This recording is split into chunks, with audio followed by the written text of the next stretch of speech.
Welcome back to another episode of the Be the CEO of Your Life and Business podcast.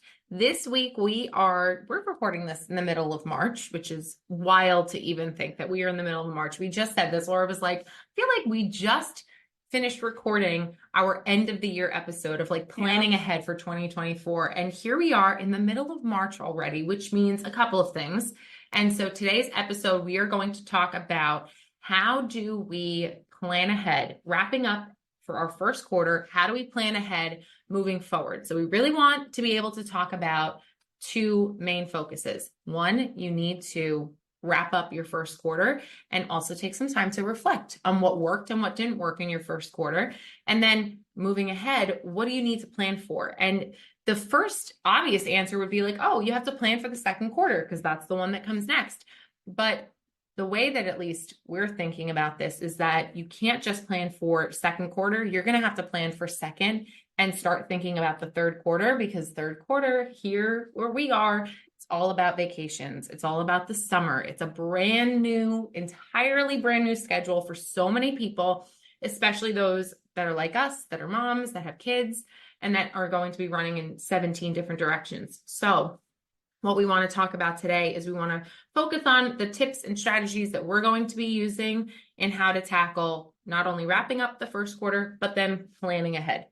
I love anything tracking, planning, all of it. So, we talked at the end of the year about how we wrapped up 2023 and what we were doing to plan for 2024.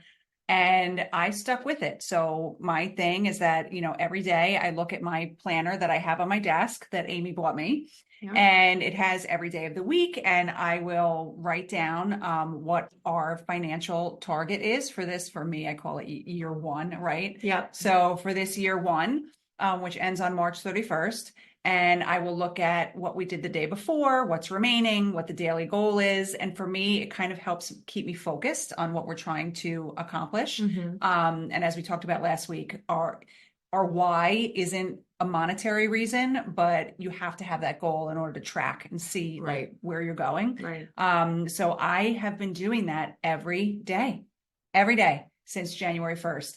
And so I can see, how the firm is operating and what's going on. And so it'll help me when I save all those pages.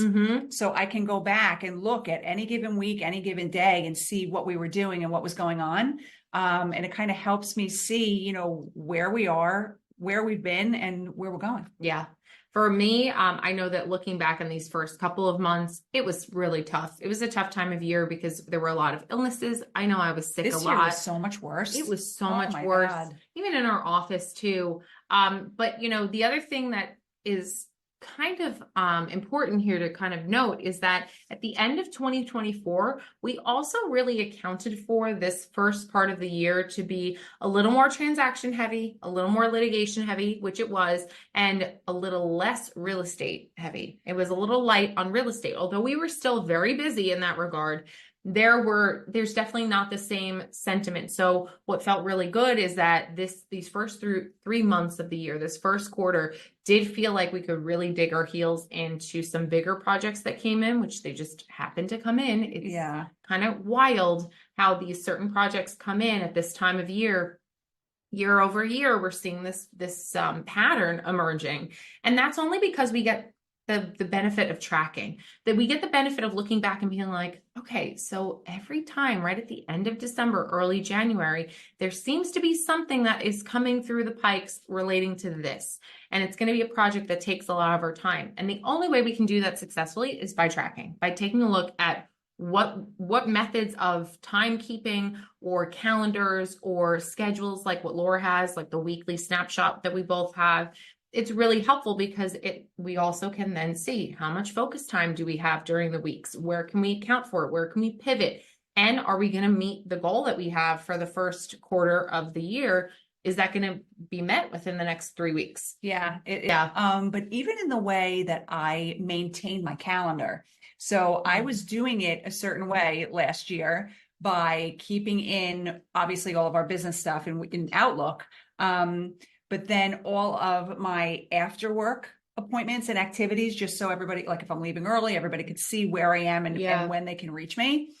And that stressed me out to a point where I could not even look at it. It was bad. It was bad. was So now that we're transitioning into the spring sports season and I am basically going to be in my car until November, I decided that a better way to do it is to keep, obviously our work stuff is in Outlook, but I use my Google Calendar for everything personal at home. And that is similarly color coordinated and chaotic, but it's not in my face all the time. Yeah. But I would have never known that if I didn't try it one way. Yeah. Right. Yeah. So in terms of like keeping track of your calendar, I mean, these are even small things that you can see throughout the quarter. And if something is not working for you, you're not even going to realize it unless you go back and do some kind of analysis as to how you've been operating for the first couple of months. I'm so glad you went in this direction because this is a great transition to another topic that we want to kind of weave in here. And that's the idea of certainty. So we love to plan. Okay. We are consummate planners, folks. We love, give us a schedule or a planner that's pretty and we will use it. But that doesn't always mean that it's going to make the most sense for you. And so while you could say, okay, I have this planner and I'm going to fill it out every single day and it's going to help keep me organized.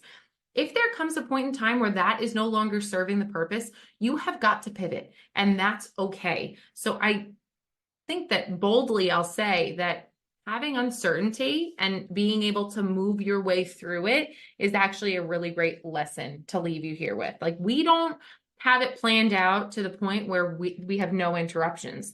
I'll tell you this. Oh my God. We're interrupted every 5 seconds. We're interrupted every 5 seconds.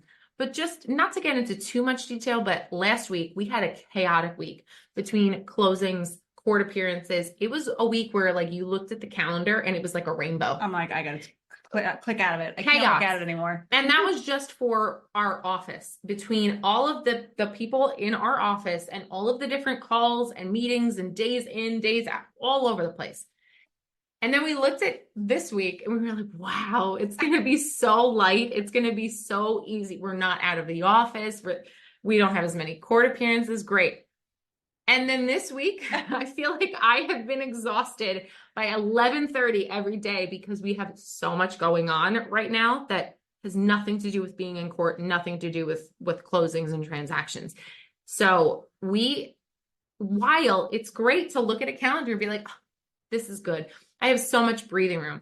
It's in these moments where it's like, don't take your foot off the gas because you just don't know what else is going to pop up. There might be other uncertainties lurking. So your better bet is to keep yourself really organized. Like treat it like it's a real week that's going to be hectic. It's something so great. Brendan Burchard said, when you plan for a 40-hour week, you get about 20 hours of like solid time in. But if you plan for a 60-hour week, you know that you're going to reach that 40-hour benchmark. Yeah. He's like, because for a third of your time, you're really not in it. Like you're not doing the productive work that you think that you are doing. Like the people that say they're working 100-hour weeks, you're not. You could be staring at your screen, but you're not actually moving the needle forward. Yeah. And so when we talk about this planning, when we talk about, planning out our quarter, which we'll get into next, like when you talk about doing this perspective planning, you have got to also mentally prepare yourself that there has got to be some level of uncertainty. And you also have to give yourself grace. Yeah. Like when you think about when you're doing your analysis of the first quarter, and this could be personally or professionally. Yeah. Did you give yourself grace?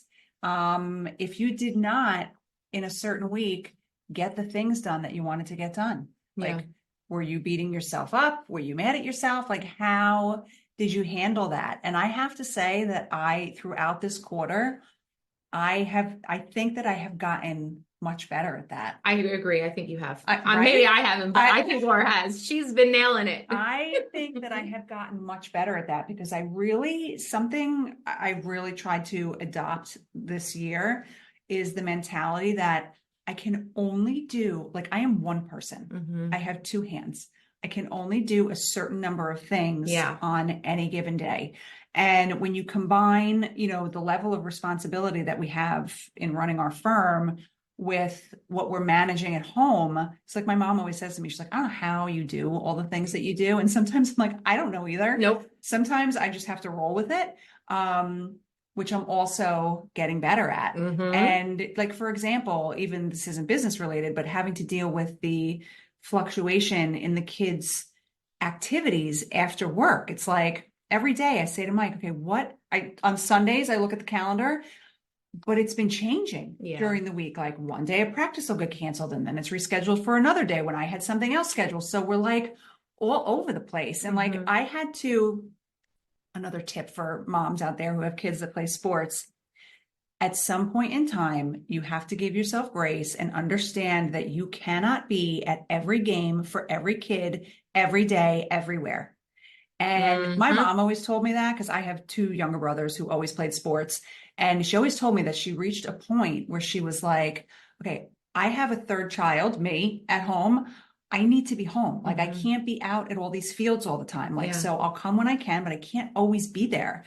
And so today is a perfect example of how I really like had to talk to myself and give myself grace. And I think that Mike was annoyed and surprised that I'm not coming to Christopher has a baseball scrimmage tonight. It's 40 minutes from here and it's from 6 to 8, but Kaylee also has softball practice. Matthew has something at the high school that he has to go to for weightlifting for football. And I was like, no, I'm not coming. Like, I need to be home. I got to feed Kaylee. I need to be there for the other two. Yeah. So while he is off coaching Christopher, I have to say I'm not coming. Yeah. And I'm really sorry, but I'll try to come on Saturday. You know, we're juggling so many things. So it's really hard to not be mad at yourself for not being able to be everywhere.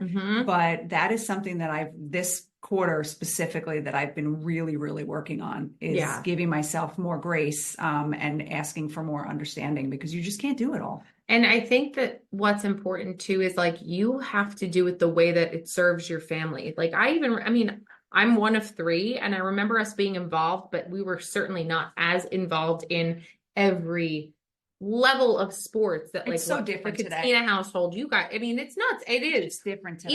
Even with Olivia, she has travel soccer. We weren't in a soccer program in the spring, but it's a fall and spring travel soccer. And they have trainers that they pay. Like these are like professional soccer players that come and train these kids. It's wild.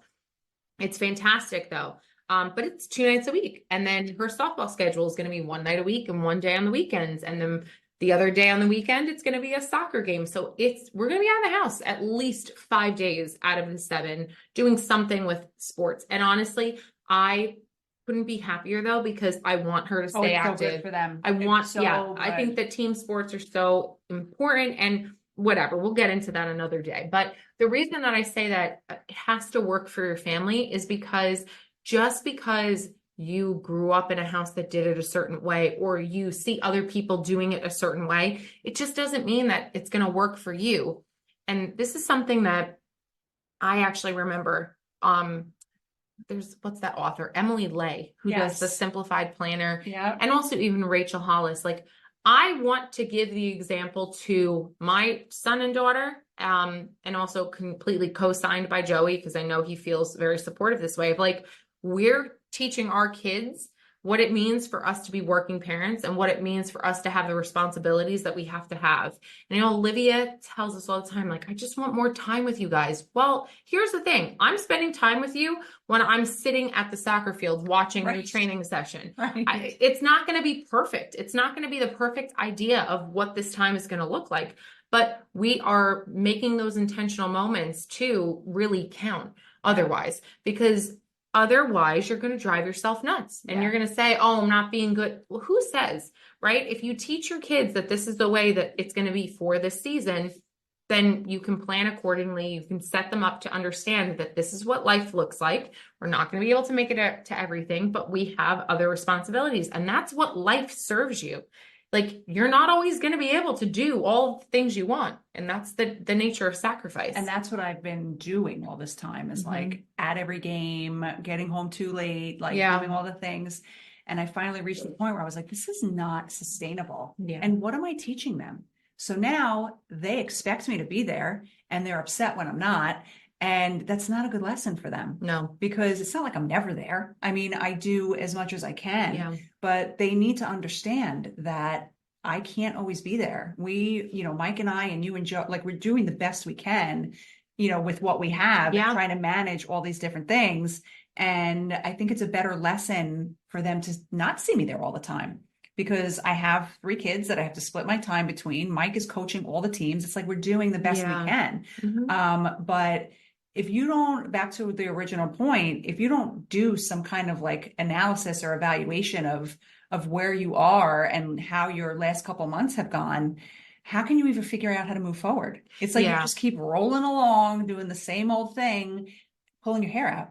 Yeah, I mean, you'll always be where you've always been if you always do what you've always done, right? So like if you have to change it up a bit, this is the other thing I wanted to bring up that I think Laura's been doing really effectively, is giving yourself the grace and the permission to have to do that little bit of work on the weekends, just to set yourself up. It has been, now look, here's another area where you have to give yourself grace, right? So I'm in a different season. My kids are older. I don't know how this would have worked when they were younger. Like when I was in the season you're in, it was total chaos. It's still chaos. Clown different, circus. Right? It is. But for me, I've even had to say to the kid, even like last night, I forget, I had to send an email and it was like 7:30 and Matthew was like, where are you going? I'm like, I have to go to my computer. I have to get something done for work. It's really important. I'll be back out in 10 minutes. Fine. You just have to set the ground rules. Does it always work? No. Because there are times where I'll go back to my desk for, even if it's for 15 minutes, and literally all 3 of them are in there asking me questions. And I'm like, get out. Like, I just had to do something quick. I need you to leave me alone. But I've really been trying, and this is something else that I implemented this first quarter or first year of 2024, was on the weekend, even if it's for 30 minutes, sometimes I don't even have 30 minutes to sit down and look at the calendar for the upcoming week or do some administrative stuff, anything to lighten my load for Monday. Yeah.